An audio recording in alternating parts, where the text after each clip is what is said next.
Hello बच्चों, कैसे हैं। मैं अभय सांडिल्या फिर से एक बार हम लोग पीरियोडिक टेबल में प्रॉपर्टीज ऑफ पीरियोडिसिटी पढ़ेंगे। आज थर्ड प्रॉपर्टी है आयोनाइजेशन एनर्जी, यानी आयनन ऊर्जा, है ना। बोर्ड पर नज़र रखेंगे बच्चों, 100% आपको समझ में आएगा। पूरा वीडियो देखिएगा, A to Z समझ में आएगा, ठीक है। तो लिखते हैं आयोनाइजेशन।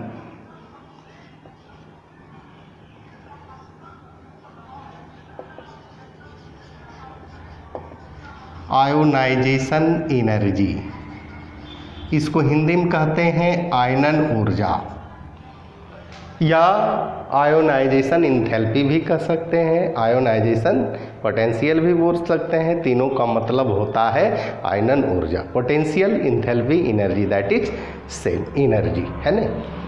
अब बच्चों सबसे पहले हम लोग आयोनाइजेशन एनर्जी को समझते हैं।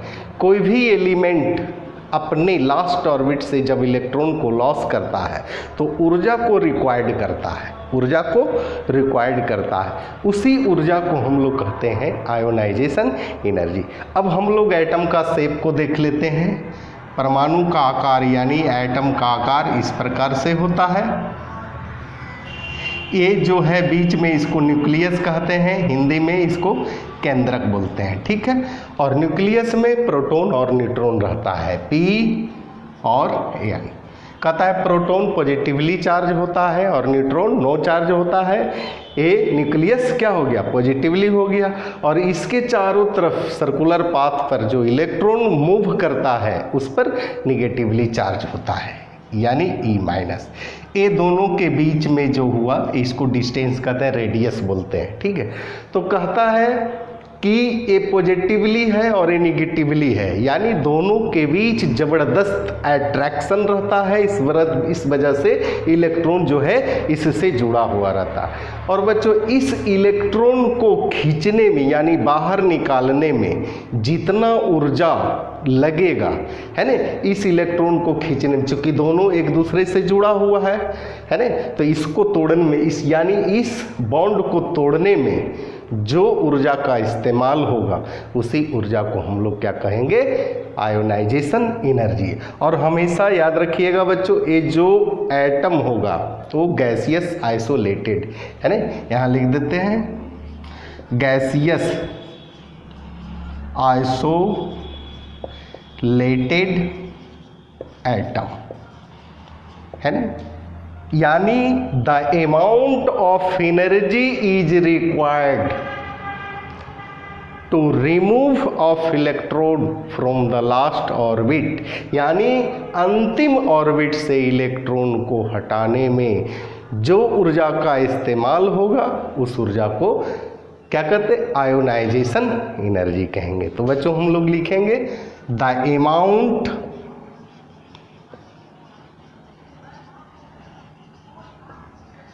of energy is required to remove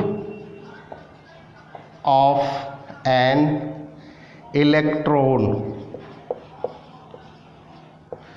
from the last orbit of gaseous isolated atom। Gaseous isolated atom, जैसे मान लिया ये सोडियम है, ये गैसियस फेज में है ना। कहता है कि जब इलेक्ट्रॉन को लॉस करेगा तो जो ऊर्जा को गेन करेगा यानी लेगा उस ऊर्जा को आयोनाइजेशन, और एक गैसियस आयन हो गया, है ना। एक गैसियस आयन, यहाँ गैस लिख दीजिए। फिर से एक बार समझ लीजिए बच्चों, the amount of energy is required to remove of electron from the last orbit of gaseous isolated atom. बच्चों इसको नोट किया जाए। अब बच्चों आयोनाइजेशन एनर्जी का यूनिट क्या होगा, है ना। तो हम लोग लिख लेते हैं इट इज expressed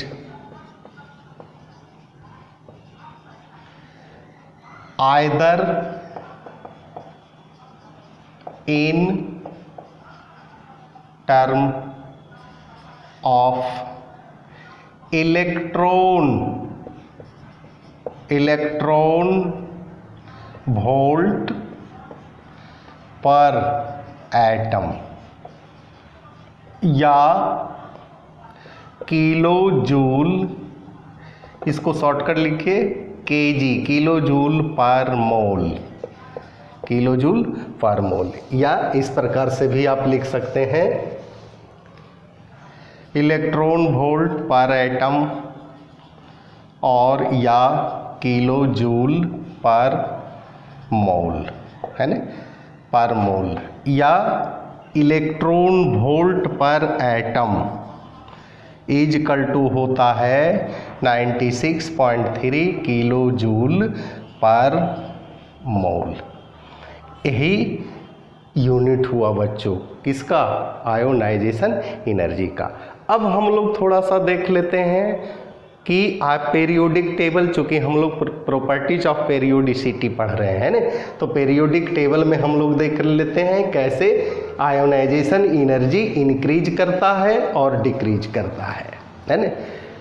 कहता है पेरियोडिक टेबल में दो लाइन होता है, एक खड़ी होता है जिसको वर्टिकल कॉलम कहते हैं, ग्रुप कहते हैं, एक पड़ी रेखा होता है जिसको हॉरिजॉन्टल पीरियड कहते हैं, ठीक है।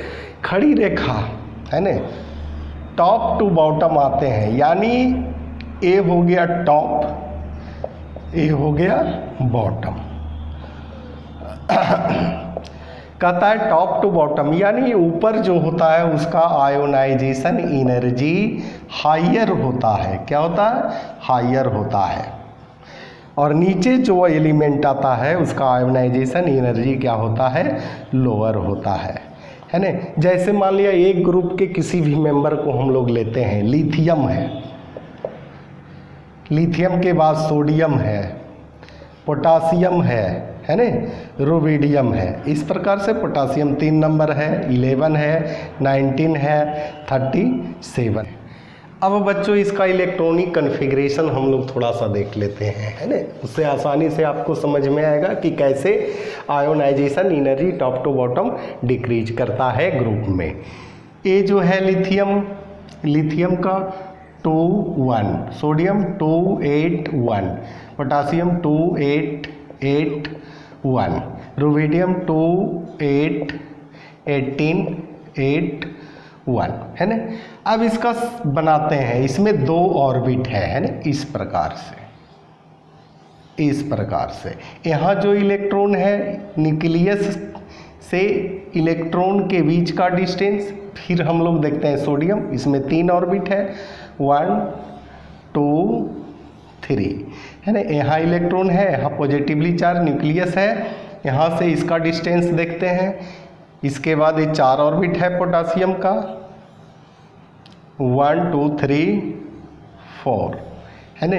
यहाँ से न्यूक्लियस से इसका डिस्टेंस देखते हैं। यानी जैसे टॉप टू बॉटम हम लोग आते जाते हैं, रेडियस, एटम का रेडियस क्या होता है, इंक्रीज होता है। आप खुद देख लीजिए कि रेडियस जो है, एटॉमिक रेडियस इंक्रीज हो रहा है कि नहीं। हमेशा याद रखिएगा कि एटॉमिक रेडियस इंक्रीज करेगा तो आयोनाइजेशन एनर्जी हमेशा डिक्रीज करेगा। इसका 1 2 3 4 5, 1 2 3 4 5, है ना। यहाँ से रेडियस, यानी बच्चों हमेशा याद रखिएगा कि ग्रुप में टॉप टू बॉटम आते हैं, आयोनाइजेशन एनर्जी डिक्रीज करेगा। क्यों डिक्रीज करेगा, क्योंकि एटॉमिक रेडियस क्या होता है, इंक्रीज करता है, और एटॉमिक रेडियस इंक्रीज करेगा तो एटॉमिक साइज भी इंक्रीज करेगा। तो हम लोग लिख लेते हैं, in the same group on moving from top to bottom, the ionization energy is decreased due to the increase of atomic radius और यहाँ कर दीजिए एटॉमिक साइज, हमेशा याद रखिएगा। यानी आयोनाइजेशन एनर्जी जो होता है इन्वर्सली प्रोपोर्शनल एटॉमिक रेडियस के होता है, हमेशा याद रखिएगा। एटॉमिक रेडियस इंक्रीज करेगा, आयोनाइजेशन एनर्जी हमेशा डिक्रीज करेगा। बच्चों यहाँ तक नोट किया जाए। अब बच्चों हम लोग पीरियड में थोड़ा सा देख लेते हैं। किसी एक पीरियड के फैमिली को ले लेते हैं बच्चों, जैसे है लिथियम है ना 3 number, beryllium 4, boron 5, carbon 6, nitrogen 7, oxygen, fluorine है ना। इनर्ट गैस में नियन को ले लेते हैं, ये 9 हो गया, 10 हो गया। इसका सजाते हैं 2 1 2 2 2 3 2 4 2 5 2 6 2 7 और ये हो गया 2 8। तो कहता है कि ग्रुप में लेफ्ट, ग्रुप में सॉरी ए पीरियड में लेफ्ट टू राइट है ना, लेफ्ट टू राइट जाते हैं तो आयोनाइजेशन एनर्जी हमेशा क्या होता है, इंक्रीज होता है। अब बच्चों आपसे पूछेगा कि इंक्रीज क्यों होता है, तो इसमें देखिए 2 ऑर्बिट है, यानी 2 सेल हुआ, इसमें भी 1 2 2 ऑर्बिट KL, इसमें भी 2, इसमें भी 2, इसमें भी 2, इसमें भी 2, इसमें भी 2, इसमें भी 2 है ना। यानी लेफ्ट से राइट की ओर हम लोग जब बढ़ते हैं तो एटॉमिक रेडियस क्या होता है, इन डिक्रीज करता है। इसका भी सभी का 2 ऑर्बिट है, इस तरह से होगा, इस तरह से है ना। यानी न्यूक्लियस और बाहरी जो सर्कुलर पाथ है दोनों के बीच के डिस्टेंस को हम लोग कहते हैं रेडियस। तो आपसे पूछेगा कि लेफ्ट से राइट की ओर जाते हैं तो आयोनाइजेशन एनर्जी इंक्रीज करता है। क्यों इंक्रीज करता है, क्योंकि एटॉमिक रेडियस डिक्रीज करता है, और एटॉमिक रेडियस डिक्रीज करेगा तो एटॉमिक साइज जो है ऑल्सो डिक्रीज है ना। तो हम लोग लिख लेते हैं in same period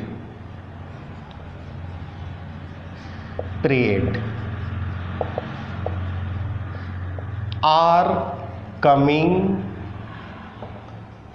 from left to right है ना, the ionization energy is increase due to the decrease of atomic radius और एटॉमिक साइज है ना। इसी के साथ बच्चों रेगुलर क्लास करते रहिएगा, एक बार पूरा वीडियो देख लीजिएगा तो इस जन्म में तो आप नहीं भूलिएगा, और जो भी प्रॉब्लम है कमेंट करके हम तक पहुंचाएं, आपके प्रॉब्लम को सॉल्व किया जाए। इसी के साथ धन्यवाद।